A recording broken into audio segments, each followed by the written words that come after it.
is Lynn Hyde.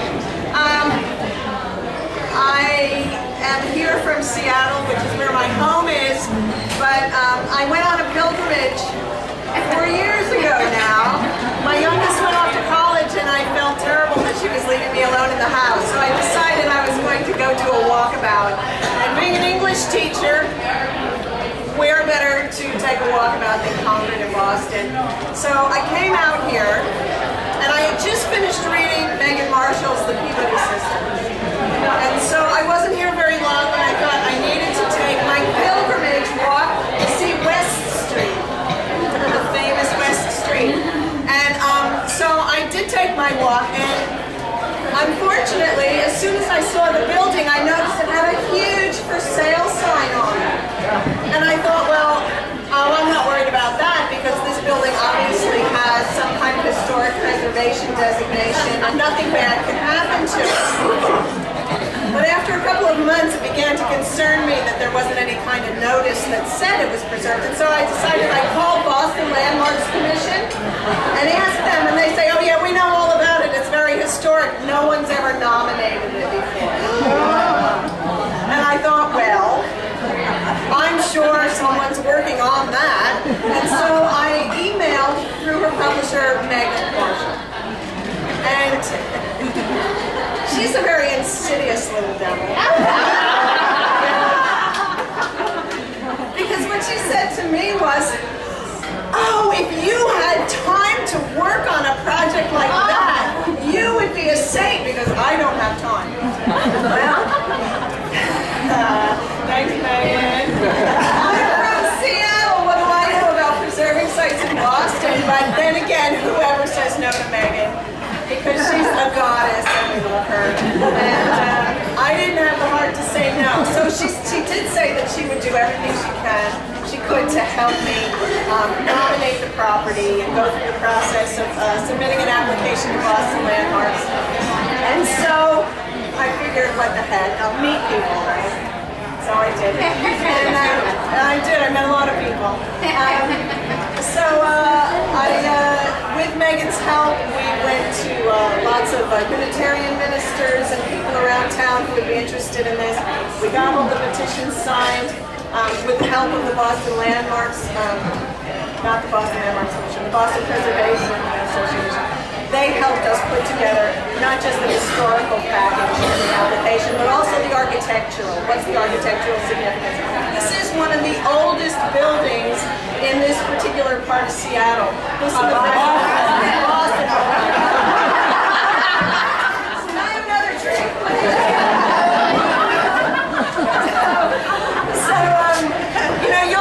You'll see federal-style row houses in Beacon Hill, but you won't see them here in the Mercantile District from the pre-fire era. But with the Brattle Bookshop and this building, they believe they were both built in the 1820s. This is really the last vestige of a long gone era. So without any further ado, I'm going to give you some of the path of preservation, and then some of the things. We're all here to celebrate Margaret Fuller, but there's a lot of people who are here who need to be recognized for what they did in this house also. So I'm going to try to stay out of the camera's way. So will it help if the lights come down?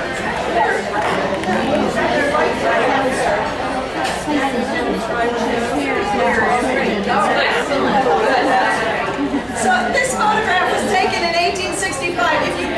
Obviously everybody had to come up West Street to get to this place. If you came from the Common, this is the view you would have seen in 1865. And if it doesn't make you weep, comparing it to what it looks like now, I don't know what will. Maybe you should pass this to me. I can't advance it from this.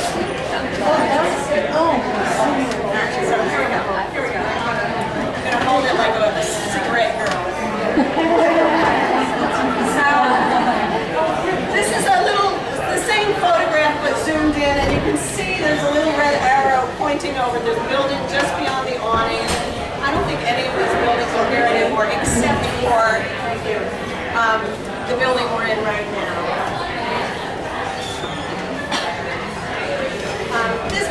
taken 5 years later from the opposite end. So if you came in from Washington Street, this is the view you would have had. Look at all that sunshine hitting the street. It never hits the street anymore. So the skyscrapers have really changed it. What I really love about this, and this is West Street here, 13 West Street, on the side here, is if you look really closely, how terrific that they got three women, just like Peabody sisters, down here in front of the shop. So it says the American Meter Company, but that's the building we're in, and this would have been Elizabeth's bookshop 30 years earlier, 25 years earlier. So keep in mind, when they moved in 1840, the building was pretty new. It was only about 20, maybe 25 years old. So this is what I saw. The first day I came looking for it, you can see the for sale sign there. It needs some love. Some of you may have gone to the West Street Grill when there was the restaurant here before this one. Just another angle, you can see Rattle and Bookshop right next to it. And these are great shots.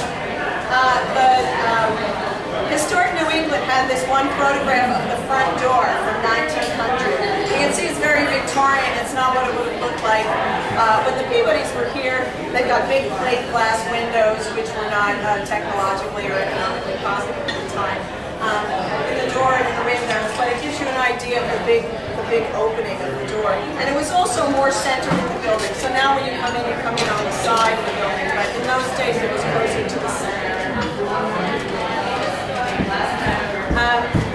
So this is an artist's romantic rendering of what it might have looked like when the Peabodys were here. The Peabody family moved in here in 1840. This was the parents, Nathaniel, Dr. Nathaniel and Eliza Peabody, and their three grown daughters. And they moved in here with the hope of not just living in this building, but also conducting some business in here. As you know, Elizabeth's bookstore and foreign library is one of the main enterprises here. But also, Dr. Peabody had his apothecary shop here also.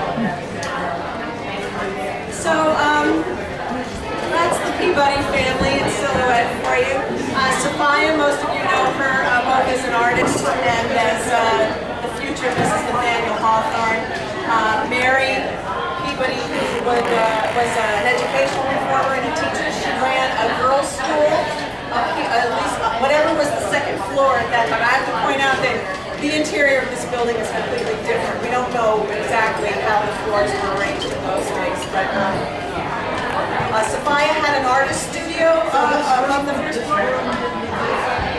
We have no idea how the floor was laid out back in those days. But Sophia had an artist studio up here. She was sculpting up here. And Mary had her girls' school going on. We know it was above the first floor. And Megan, if you hear me misspeak, please throw in.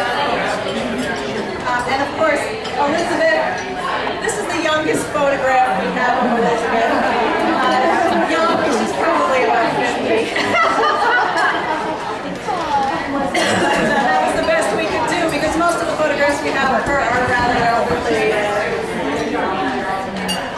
So she decided that what she really wanted to do was she was so involved in the intellectual life of Boston. She was involved in educational reform. She was also the amanuensis for Reverend William Ellery Channing. So she was very involved in the religious progress of the church.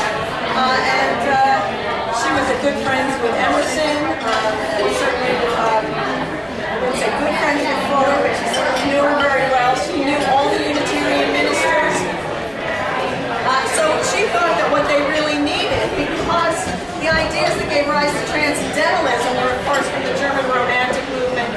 And so the ministers who were going to Germany to study that stuff, they needed books. And so they needed books that were going to be largely in German and other languages. So she decided that she was going to have a bookshop and a circulating library because books were expensive, not everybody could